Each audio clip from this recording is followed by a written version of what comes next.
राज्य के युवाओं को, राज्य के छात्रों को दिल्ली के तर्ज पर जिस प्रकार से उन्होंने एक शानदार आंदोलन किया, जिसका ध्यान पूरे देश ने आकर्षित होकर जिनका ध्यान आकर्षित करने का कार्य किया, राज्य के युवाओं को भी एक ऐसे आंदोलन की आवश्यकता है। हम लोग फ्रंट में आकर उनके साथ खड़े होंगे और पूरी तरह से उनके साथ खड़े होंगे। हमको नौकरी मिला ना हमको छोकरी। हेमंत चाचा की वजह से मेरा शादी नहीं हो रहा है सर। मेरी गर्लफ्रेंड हमको बोलती है सर कि हम तो 2500 टका कमा भी रहे हैं, तुम तो बेरोजगार घूम रहा है। झारखंड में दिल्ली के जंतर मंतर की तर्ज पर एक बड़ा छात्र आंदोलन हो रहा है। नीट परीक्षा पेपर लीक की तरह झारखंड में भी जेएसएससी सीजीएल की परीक्षा में भी भ्रष्टाचार का मामला सामने आ चुका है।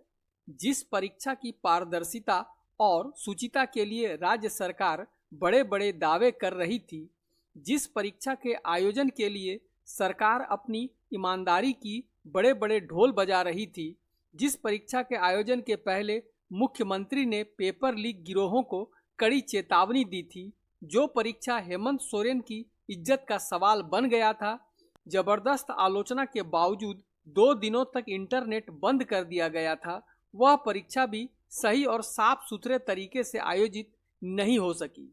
जेएसएससी सीजीएल की जो परीक्षा सितंबर 2024 में हुई थी, ये परीक्षा अपने शुरुआती समय से ही विवादों में घिरी रही।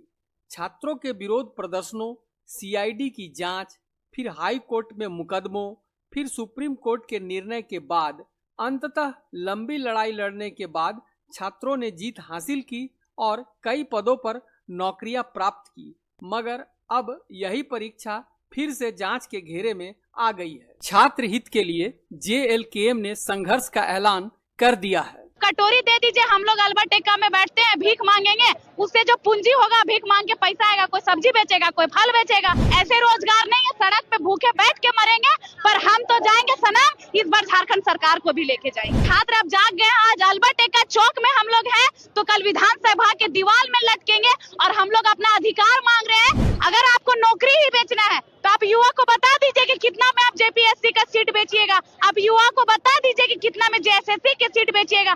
ये फर्स्ट टाइम नहीं है। आप छात्रों को समय में स्कॉलरशिप नहीं देते हैं, आप छात्रों के लिए राज्य में समय पे फॉर्म नहीं निकालते, वैकेंसी नहीं निकालते, तो छात्र जाए तो जहाँ का जाए कहाँ, दिल्ली बम्बई में जाके टावर लाइन में लटके। सरकार को कभी फर्क नहीं पड़ती, लेकिन इस बार सरकार को हम लोग फर्क पड़ा के दिखा देंगे।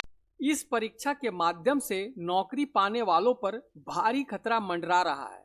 सीजीएल परीक्षा एक बार फिर सवालों के घेरे में आ गई है और ये सवाल उठा है अभय तिवारी नामक उस शख्स के कारण, जिस पर इस परीक्षा में धांधली और पैसे के लेन देन का लंबा काला चिट्ठा सामने आया है, जो सीआईडी की गिरफ्त में है और जांच का सामना कर रहा है। सबसे मजेदार बात यह है कि इसी अभय तिवारी ने 2023 के जेएसएससी सीजीएल परीक्षा में टॉप किया था और वर्तमान में पोड़ैया हाट में प्रखंड आपूर्ति पदाधिकारी के तौर पर कार्यरत था। इतना ही नहीं, उसका भाई अक्षय तिवारी और पत्नी को भी नौकरी इसी परीक्षा से हुई थी। दिलचस्प बात ये भी जान लीजिए कि इसी अभय तिवारी ने झारखंड की और भी कई सम्मानित परीक्षाओं को भी पास किया था। मतलब कि अभय तिवारी टैलेंट की खान है, इन्हें झारखंड का हीरा भी कह सकते हैं। और क्यों न हो, जब झारखंड के विभिन्न परीक्षाओं के प्रश्न पत्र इन्हें पहले ही मिल जाएं तो टॉप क्यों न हो। दरअसल अभय तिवारी उर्फ मनोज तिवारी पर इस परीक्षा में भारी गड़बड़ी का आरोप है और इसी कारण सीआईडी की गिरफ्त में है। जेपीएससी परीक्षाओं में हुई गड़बड़ियों की जांच के दौरान टीडीपीएल नामक कंपनी पर शक की उंगली उठी, जिसे उत्तर प्रदेश सरकार फिर जेएसएससी ने ब्लैकलिस्ट कर दिया था। इसके बाद भी कंपनी जेपीएससी सिविल सेवा परीक्षा का आयोजन करवाया। सीआईडी जांच से यह खुलासा हुआ कि अभय तिवारी इसी टीडीपीएल कंपनी के मार्केटिंग मैनेजर थे और कंपनी में उनकी बहुत चलती थी। तिवारी जी इस परीक्षा में डिजिटल मूल्यांकन के अपने मर्जी से बदलाव, ओएमआर सीट बदलने का काम करते थे। अभ्यर्थियों से परीक्षा में पास करवाने का ठेका करोड़ों में लेते थे, मतलब कि एक पूरा परीक्षा सिंडिकेट चला रहे थे। इस आंदोलन में जेएलकेएम के बहुत सारे नेता पहुंचे हुए हैं।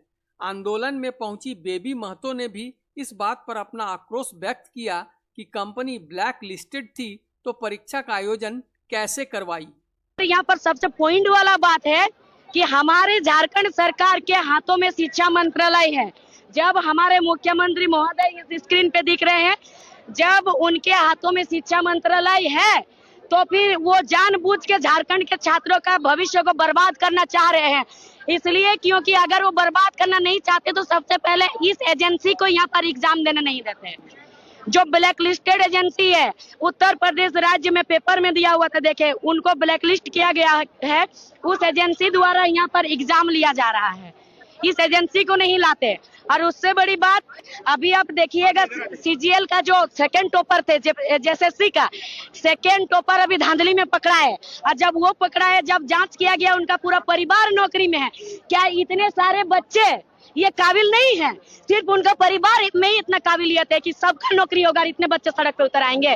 यहाँ पर चेयरमैन इस्तीफा देने से सिस्टम नहीं बदलेगा। चेयरमैन इस्तीफा देना मतलब सरकार को बचाना है। सिस्टम तभी बदलेगा जो पेपर लीक करवा रहे हैं उन कानूनी कार्रवाई, कड़ा कार्रवाई करके फांसी की सजा होना चाहिए। तो राहुल गांधी जी जो है वो वहाँ जंतर मंतर वाला मामला को आए दिन सदन में उठा रहे हैं। जंतर मंतर गए थे और यहाँ पर उनका गठबंधन सरकार है, तो यहाँ पर वो मौन क्यों है?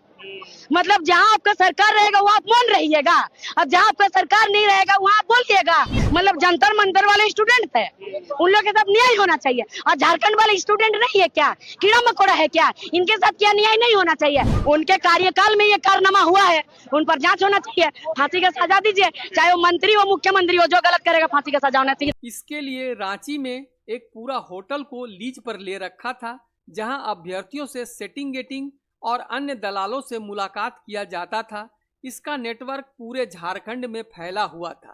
खैर, मामला तो अब प्रकाश में आ चुका है और पूरे झारखंड में छात्र आंदोलित हैं। झारखंड में छात्रों की मुखर आवाज बने छात्र नेता क्रांतिकारी देवेंद्र नाथ की अगुवाई में छात्रों का बड़ा हुजूम रांची पहुंचा हुआ है और अपने विरोध का स्वर बुलंद कर रहा है। मनोज यादव ने तो चंद शब्दों में ही सरकार और इन परीक्षा संस्थाओं की बखिया उधेड़ कर रख दी।